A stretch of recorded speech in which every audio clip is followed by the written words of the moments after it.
In every age, humanity builds empires, stone by stone, sword by sword, word by word. From the Roman Senate to the digital towers of Silicon Valley, power has always seduced us, not because it brings peace, but because it gives the illusion of control. But here's the paradox. Every empire humanity builds eventually collapses. And perhaps the reason is not political, nor economic, but deeply psychological. What if the fall of empires mirrors the fall of the human soul? What if the real empire is within us?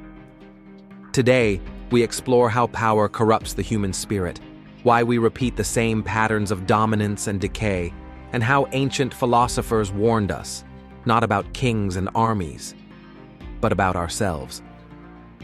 1. The ancient warning. Long before the modern world, the Greeks understood the danger of unchecked power.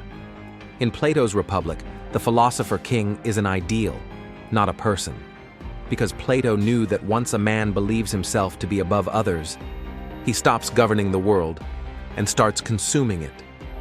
Socrates said that the unexamined life is not worth living, but an unexamined empire is far more dangerous. When we stop questioning ourselves, we begin justifying everything, every conquest, every cruelty, every abuse, in the name of order, progress, or destiny. That's how Athens fell. That's how Rome burned. And that's how modern nations still crumble, not from enemies outside, but from arrogance within. The Greeks saw it as hubris, excessive pride, a kind of blindness that grows inside those who taste power too long. The gods, they said, always punish hubris, not out of anger, but balance. Because when a human tries to play God, chaos must follow. 2. Rome and the psychology of power. No empire better demonstrates the psychology of corruption than Rome. At its height, Rome was a miracle of discipline, engineering, and governance. But beneath the marble and military glory, something was rotting. Roman philosopher Seneca, tutor to Emperor Nero, once wrote, "Power over life and death should belong only to the gods. When it belongs to men, cruelty follows." Seneca watched firsthand how Nero's thirst for control transformed a curious, artistic boy into a paranoid tyrant. The more Nero ruled, the more he feared losing control, until fear itself became his empire. It's the same psychological loop that modern leaders, CEOs, and even ordinary people fall into. Power creates fear of loss. Fear of loss creates obsession. Obsession breeds cruelty, and cruelty ends in collapse. Rome didn't fall because of barbarians alone. It fell because its leaders and its people lost the inner discipline that once made them strong. They worshipped the empire, but forgot the soul that built it. 3. The mirror of the soul. Philosopher Friedrich Nietzsche once warned that when you gaze long into an abyss, the abyss also gazes into you. Power is that abyss. It reflects our deepest desires, fears, and shadows.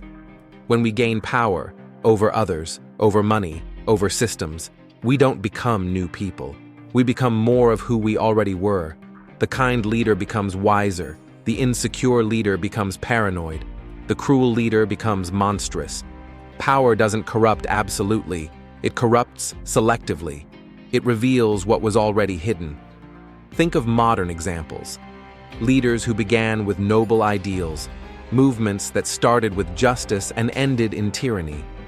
Revolutionary power often burns the same way, first as light, then as fire. And this is the deeper truth. Every human being carries an empire within them. The will to dominate, to control, to impose our vision of what's right. It's why friendships fracture, why love turns into possession, why companies implode from ego, not incompetence. The outer world is only the shadow of the inner empire. 4. The paradox of virtue. But here lies the paradox. The people most drawn to power are often the least suited to handle it. Psychology calls it the power paradox. When people gain authority, empathy decreases. They interrupt more, listen less, overestimate their intelligence, and underestimate others' pain. A 2012 Berkeley study showed that even small increases in perceived power can make individuals more likely to cheat, ignore moral boundaries, and rationalize selfishness. Why? Because power changes the brain. It activates reward centers similar to addiction. Dopamine surges, judgment fades, you feel unstoppable. And when you feel unstoppable, you stop learning. Ancient Stoics like Epictetus saw this danger. They taught that real power comes from self-mastery, not control over others. A Stoic emperor like Marcus Aurelius wrote, "You have power over your mind, not outside events. Realize this, and you will find strength." Imagine if modern politicians, billionaires, or influencers lived by that principle. Imagine if nations measured greatness not by GDP or armies, but by wisdom, humility, and justice. History might look very different. 5. The modern empire. Today, we no longer build marble cities or rule vast provinces. Our empires are digital, made of data, followers, and influence. But the psychology hasn't changed. We still crave validation, dominance, visibility. We still confuse attention with importance. Social media is a global stage where every human can feel like an emperor for 15 seconds, commanding likes, armies of followers, and moral crusades. But behind the screens, the same ancient corruption grows: pride, envy, fear of loss. We become the rulers and slaves of our own image. We build empires of illusion. The Stoics would call it madness, chasing shadows while neglecting the soul. Modern society teaches us to conquer, not to understand, to speak, not to listen, to perform, not to reflect. And yet, reflection is the only cure for corruption.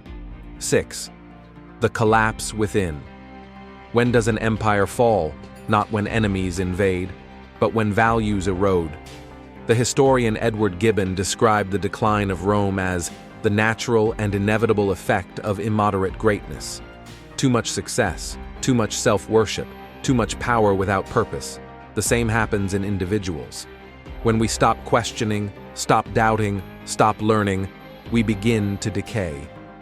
The collapse begins in the mind long before the walls crumble. The Roman poet Juvenal asked, "Who will guard the guards themselves? Who watches the watcher?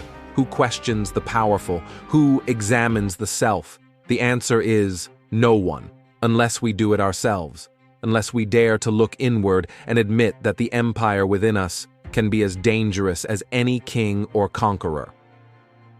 7. The philosophy of balance. The answer to corruption isn't the destruction of power, it's the balance of it. Lao Tzu in the Tao Te Ching wrote that true power flows like water, soft, humble, yet unstoppable. It nourishes all things, but claims nothing for itself. Buddhism teaches the middle path, mastery without domination, and the Stoics taught temperantia, moderation in all things. Because the greatest empire is not one that conquers lands or minds, but one that governs itself. To hold power without losing compassion, to lead without arrogance, to succeed without vanity, to rise without forgetting to bow. That is the hardest art and the rarest. Conclusion: every empire falls, every kingdom fades. But the lesson remains: power reveals character, and the truest conquest is not of nations, but of the self. So ask yourself, where does your empire lie? Is it built on wisdom or pride, service or control, balance or ego? Because the fate of every civilization and every human soul depends on one silent, timeless battle: the empire within. Subscribe to Timeless Questions channel to receive more thought-provoking content about philosophy, human nature, and the mysteries of existence. Because the questions may be ancient, but the wisdom is timeless.